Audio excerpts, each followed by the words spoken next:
नव संवत्सरीय क्रम शुरू हो रहा है। कन्या राशि के महानुभावों के लिए नव संवत्सरीय क्रम के साथ अप्रैल 2024 का मासिक राशिफल किस तरह की फल सूचनाओं को समक्ष रख रहा है, इसका समग्र चर्चा विश्लेषण लेकर हम आप सभी के समक्ष यहाँ उपस्थित हैं।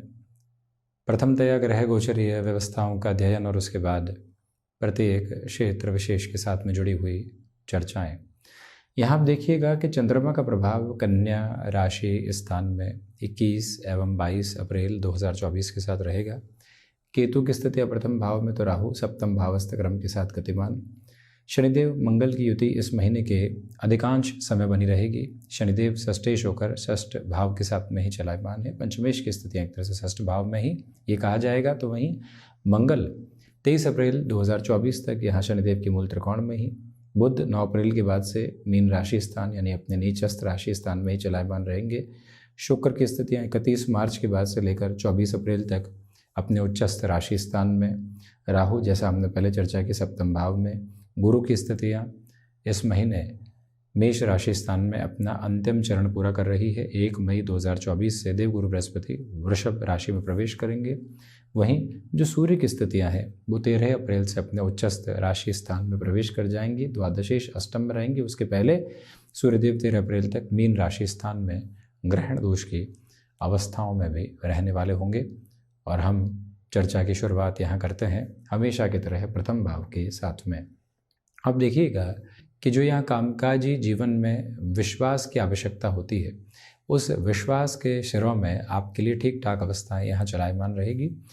प्रथम भाव के अधिपति नीचस्थ हैं, परंतु पुनः सातवीं दृष्टि से अपने मूल त्रिकोण को देख रहे हैं। शुक्र की स्थितियाँ उच्चस्थ होकर अपने एक तरह से नीचस्थ राशि स्थान को देख रही है। मंगल भी अपने दृष्टि संपन्न क्रम के साथ में यहाँ प्रथम भाव को देख रहे हैं। इसी वजह से जो कन्फ्यूजन्स बने रहते हैं, जल्दबाजी में निर्णय की अवस्थाएं रहती है, वो इस महीने आपको कुछ हद तक पशुपेश में डाल सकती है। उससे संभलिएगा। यहाँ पर आप किसी चेंज की ओर जाना चाहते हैं तो खुद को बारंबार उस अप्रोच में लेकर चलें कि स्टेबिलिटी कहाँ से निकल कर आएगी। जहाँ से स्थायित्व निकल कर आ रहा है वो ही परिवर्तन सही मायनों में हमारे लिए बेहतर है। अन्यत्र स्थितियों में जितना रुक कर हम चलते हैं उतना स्वयं के लिए अच्छा कहा जाएगा। महत्वपूर्ण बात यहाँ ये भी है कि जो भी कार्य आपने हाथ में लिया है उसमें अधूरे छूटने की गुंजाइशें बहुत अधिक रहेगी। इसी वजह से पूरी जद्दोजहद करके उस कार्य की पूर्णता तक खुद को लेकर चलने का प्रयास ज़रूर कीजिएगा। एग्जिस्टिंग वर्किंग प्रोस्पेक्ट में दुविधाएं आ सकती है। कई बार छोटी छोटी बातें व्यक्ति को ले ऑफ तक लेकर चली जाती है और छोटी छोटी बातों के साथ में व्यक्ति खुद को झुंझलाहट में भी लेकर आ जाता है। ऐसी अवस्थाओं से इस महीने संभलें। द्वितीय भाव के अधिपति सप्तम भाव में उच्चस्थ क्रम में है। व्यापारिक जीवन में यहाँ आपके लिए लंबी दूरी की यात्रा की बात करते हैं तो आर्थिक लाभ के सिरे रहेंगे। इस महीने किया जाने वाला कर्म आगे जाकर बड़े फायदे दे सकता है, इसलिए इस कार्य से उचाट होने की बिल्कुल भी आवश्यकता नहीं।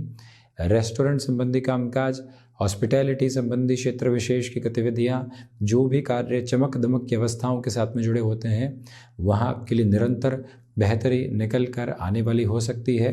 पारिवारिक जनों के साथ में संवाद कौशल बनाकर रखिएगा। गफलतों की गुंजाइशें यहाँ बनी हुई है, उससे पूर्णकालिक तौर पर संभलने की पूरी आवश्यकता है। ये प्रमुख निवेदन आपसे हम करना चाहेंगे। तो वहीं पर जो महानुभाव कम्युनिकेशन संबंधी फील्ड के साथ में जुड़े हुए हैं उनका प्रेजेंटेशन का जो बेस है इस महीने साधारण स्तर के साथ में कहा जा सकता है। बहुत ज़्यादा प्रैक्टिस की रिक्वायरमेंट रहेगी। आप पब्लिक रिलेशंस के साथ में जुड़े हुए हैं, वक्ता संबंधी श्रेणी के साथ में आपकी जीवन यात्रा चलती है। हम जितनी सार्थकता के साथ में खुद को आगे बढ़ाएंगे उतना ही बेहतर अवस्थाओं के साथ में खुद को निर्मित करके आगे बढ़ाने वाले होंगे। इस क्रम को बहुत ज़्यादा आप सोच विचार कर आगे बढ़ाइएगा। पराक्रम भाव की चर्चा करें तो आप देखें कि पराक्रम के अधिपति षष्ठ भावस्थ क्रम में शनिदेव के मूल त्रिकोण में है। इसी वजह से यहाँ व्यर्थ की स्थितियों में अपने पराक्रम को दिखाने से बचें। आपको कोई डेजिग्नेशन अभी मिली है और लगता है कि उस व्यक्ति को जवाब देना है, इग्नोर कीजिए ऐसी अवस्थाओं को। हमें अपने कर्म से मतलब रखना है और उसी के साथ में आगे बढ़ना है। मित्रों के साथ और भाइयों के साथ में तकरार बढ़ने नहीं पाए इस महीने, ये ख्याल रखिएगा। यात्राओं में स्वास्थ्य का विशेष तौर पर ख्याल रखें। वाहन चलाते समय अत्यधिक गति नियंत्रण की आवश्यकताएं आपके लिए अप्रैल के महीने में रहने वाली होगी, ये निवेदन आपसे करना चाहेंगे। तो यहीं पर कोई भी ऐसा स्थान परिवर्तन आपके समक्ष आ रहा है जिसको आप अपने साथ में अभी जोड़ने के लिए काबिल नहीं है, या यूँ लगता है जिसको आप अभी अपने साथ जोड़ने की अवस्थाओं में नहीं है, तो उसमें खुद को बहुत ज़्यादा संभालने की आपको ज़रूरत रहने वाली होगी। इस अवस्था को बहुत ज़्यादा गौर करके आप चलने का प्रयास कीजिएगा। पराक्रम भाव का क्रम ये स्पष्ट तौर पर प्रदर्शित करता है।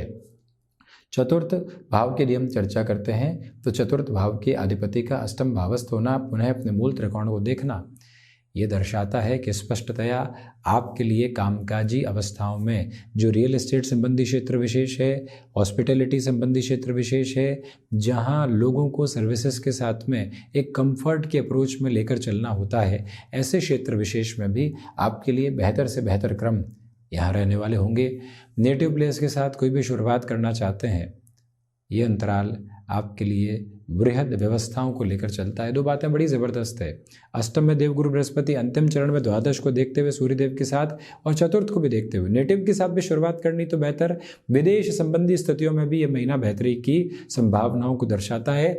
नज़दीक से नज़दीक और दूरस्थ स्थितियों में भी यहाँ गुरु आपको प्रभावशाली क्रम देते चले जा रहे हैं, यानी ऐसे परिवर्तन आपके लिए भाग्य के एक अद्भुत क्रम को प्रकाशित करते चले जाते हैं। फोर्थ हाउस के ये इंडिकेशंस आपके लिए प्रिसाइज नोट पर बने रहने वाले रहेंगे, कोई भी दुविधा नहीं। इस यात्रा के मानक में बारंबार खुद को ये याद दिलाने की आवश्यकता है कि माता के स्वास्थ्य को लेकर यहाँ पर कोई भी ढिलाई नहीं बरतें। हालांकि ठीक ठाक स्थितियाँ हैं, परंतु फिर भी प्रॉपर बेसिस के ट्रीटमेंट वगैरह के साथ में जाने की पूरी रिक्वायरमेंट आपके लिए यहाँ पर बनी हुई है। इस बात को आप स्मृतियों में ज़रूर रखिएगा। पंचम भाव की चर्चा करते हैं। तो पंचम के अधिपति का षष्ठ भावस्थ क्रम के साथ में होना ये स्पष्ट करता चला जाता है कि आप शेयर मार्केट संबंधी कामकाज में इस महीने निवेश में धीमापन रख के चलिएगा। निवेश में प्रवेश करते वक्त किसी भी जगह से ऋण आदि लेकर उस ओर जाना ठीक नहीं है। उस अवस्था से संभलना आपके लिए अत्यधिक आवश्यक क्रम है। फिफ्थ हाउस की लॉर्डशिप का सिक्स्थ हाउस में होना ये भी बात आपके साथ रखने वाला होता है कि आप टेक्निकल फील्ड की एजुकेशन में हैं, आप मेडिकल फील्ड के साथ में हैं, आप रचनात्मक क्षेत्र विशेष के साथ में हैं, क्योंकि मंगल, शनिदेव और शुक्र यहाँ अद्भुत अवस्थाओं में है। इसी वजह से शिक्षा संबंधी उस क्रम में आपके लिए उन्नति निकल कर आ सकती है। किसी भी रिलेशन में आप चल रहे हैं, इस महीने जल्दबाजी में हामी की ओर बढ़ने का निर्णय लेने से बचें। अभी और वक्त की स्थितियों को अपने साथ लेकर चलिएगा और सोचने की आवश्यकता है। रिलेशन को इवॉल्विंग पर्पस देने की रिक्वायरमेंट है, फिर ही हम वहाँ से डिसीजन के फ्रेम को अपने साथ एस्टेब्लिश करने वाले होंगे। इस बात को अपने साथ आत्मसात कीजिएगा। षष्ठ भाव की चर्चा करते हैं। करबद्ध निवेदन करेंगे कि ऋण संबंधी स्थितियों से बहुत ज़्यादा बचकर चलने का प्रयत्न करें।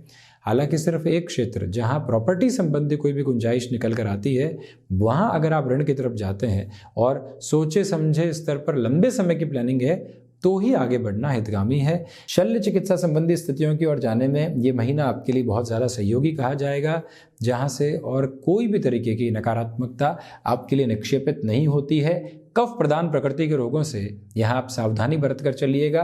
दूसरे क्रम में इस बात को भी आप अपने साथ जोड़कर चलने का प्रयत्न करें कि शत्रु पक्ष बिल्कुल भी हावी नहीं है, क्योंकि शनिदेव मंगल जैसी ग्रही व्यवस्थाएं षष्ठ भावस्थ अवस्था के साथ में गतिमान। सप्तम भाव की यदि हम बात करते हैं तो गृहस्थ पक्ष के साथ में अभी भी घर्षण आपके लिए बने रहने वाले हो सकते हैं।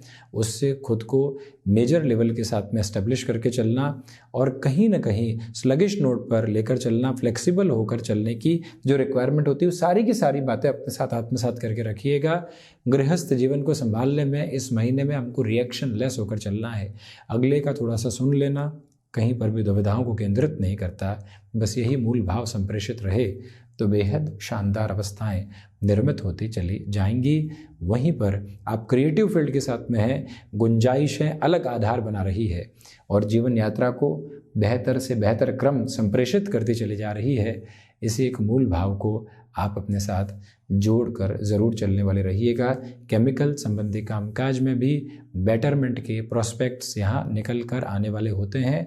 दूसरे क्रम में ये भी गौर करें कि इस अंतराल के साथ में चलते हुए बिजनेस पार्टनरशिप में कोई भी बड़ा डिसीजन लेने से हमें यहाँ पर रुकना है। एग्जिस्टिंग बिजनेस में भी लीकेज वगैरह को बहुत अच्छे से संभालें। कहीं आप बढ़ रहे हैं, उसके पहले वर्तमान में जहाँ हैं वहाँ घट तो नहीं रहे हैं, पहले ये देख लें फिर आगे बढ़ें। ये क्रम व्यवस्थित करने की ज़रूरत है। अष्टम भाव रिसर्च संबंधी स्थितियों के साथ में बेहतरी है इस महीने। विदेश संबंधी कार्यों के साथ में कंफर्ट लेवल पूरे तरीके से बना रहने वाला होगा। ये अद्भुत अवस्था के मायने आपके साथ में चलते चले जाते हैं। ये ही वो समय अंतराल है जहां पर एकांत एवं मौन आपको पूर्णतया संतुष्टि देने वाला होगा और ये यात्रा वृहद विकास क्रम की ओर जाने वाली होगी। उसमें भी 1 से 13 अप्रैल तक का अंतराल तो और ज़्यादा शानदार कहा जाएगा। वहीं नवम भाव की चर्चा करें तो भाग्येश का सप्तम भाव में होना भले उच्चस्त होना, परंतु उस लेवल पर सपोर्टिव रिदम नहीं देता। भाग्य का वो प्रखर सहयोग नहीं निकल कर आ पाता, क्योंकि ये संबंध 3-11 का है, परंतु भाग्येश कभी भी तृतीय केंद्र के साथ में उस स्तर के परिणाम प्रतिध्वनित करने वाले नहीं होते हैं। आध्यात्मिक तौर पर वो बलाबल आपके साथ में नहीं है जैसा होना चाहिए। मंगल की जो दृष्टि है वो शुक्र राशि स्थान पर जरूर है। इसी वजह से व्यक्ति भाग्य के भरोसे नहीं रहता, अपनी कर्मशीलता को उजागर करके बढ़ने का प्रयत्न करता है। ये वस्तुपरक आधार अपने साथ रखिएगा। हायर एजुकेशन में मेडिकल को रिलेट करता हुआ फील्ड, आईटी फील्ड के साथ में आप कोई भी नई शुरुआत करना चाहते हैं, आप अपनी जद्दोजहद को नए सिरे देते हुए अग्रगामी होने वाले हो सकते हैं। बिना चिंताओं के आगे बढ़ना बेहद अच्छा। दशम भाव की स्थितियों की बात करें तो बार बार कर्म के साथ में निराशाएं निकल कर आ सकती है। जो कर रहे हैं वहीं से कई बार व्यक्ति डिमोटिवेट होने लगता है, सब कुछ वहीं से मिला है, लगता है कि अब यहाँ से क्या मिलेगा। ऐसी गलत फहमियों से दूर रहिएगा। बुध की जो नीचस्थ अवस्थाएं हैं 9 अप्रैल के बाद से इस महीने के क्रम में इस भाव को अपने साथ रखती चली जाती है, उससे संभलने की ज़रूरत रहेगी। वहीं पर आप ये भी देखें कि जो खुद को मैनेज करने की अप्रोच होती है उसमें कमी रह सकती है। वहाँ से भी खुद को कंसोलिडेटेड बेस के साथ में लेकर चलने की पूरी आवश्यकताएं आपके लिए 10th हाउस के साथ में बनी हुई है। पिता के साथ वैचारिक विद्रोह में संभल कर चलने का प्रयत्न करें। एग्जिस्टिंग बेस को और ज़्यादा संभालना आपके लिए आवश्यक रहेगा। लाभ भाव की यात्रा के साथ में राहु का दृष्टि संबंध जुड़ा हुआ है। पुण्य फलों के उदय की स्थितियां तो नहीं, परंतु सर्वांगीण लाभ में वृद्धि होती चली जाती है। बहुत महीने पहले कोई कार्य किया था उसके फलाफल अभी हैं, जो कार्य अभी कर रहे हैं उसके फलाफल लंबे समय के बाद। जब व्यक्ति इस अवस्था को अपने साथ संप्रेषित करके चलता है तो कहीं नकारात्मक नहीं होता। इस एक भाव को अपने साथ में पोषित करके आप चलने का प्रयास करें। और वहीं इंट्यूशंस की वो पॉजिटिविटी नहीं है जिसके साथ में आगे बढ़ा जा सके। खुद पर वृहद विश्वास के क्रम स्थापित करके ही चलना आवश्यक है। द्वादश भाव की चर्चा करें। द्वादश के अधिपति अष्टम में उच्चस्थ हैं 13 अप्रैल के बाद और इस महीने के अनंतर क्रम में ऐसे ही चलायमान रहेंगे। जो महानुभाव विदेश संबंधी स्थितियों के साथ में लंबे समय से खुद को नकारात्मकता के भाव के साथ लेकर चल रहे थे, उनके लिए अब नेगेटिविटी हटने वाली होगी। बृहस्पति का दृष्टि संबंध अब अंतिम छोर के साथ यहाँ सिंह राशि स्थान के साथ में है और सूर्यदेव के साथ में भी है। यहाँ पर देवगुरु शनिदेव और मंगल का दृष्टि संबंध भी द्वादश पर है। कोर्ट कचहरी संबंधित जो भी मामला लंबे समय से अटके हुए थे वहाँ पर भी रिलीफ और रिलैक्सेशन आपके लिए रहने वाला रहेगा। कुल जमाजोड़ इस समय की प्रतिध्वनि आपके लिए सकारात्मकता के पोषित आधार को ही रखने वाली होती है। तो ये था कन्या राशि के महानुभावों के लिए अप्रैल 2024 का मासिक राशिफल। हम ऐसे ही चर्चाओं के साथ उपस्थित होने का प्रयत्न करते रहेंगे। धन्यवाद एवं कोटिशः आभार।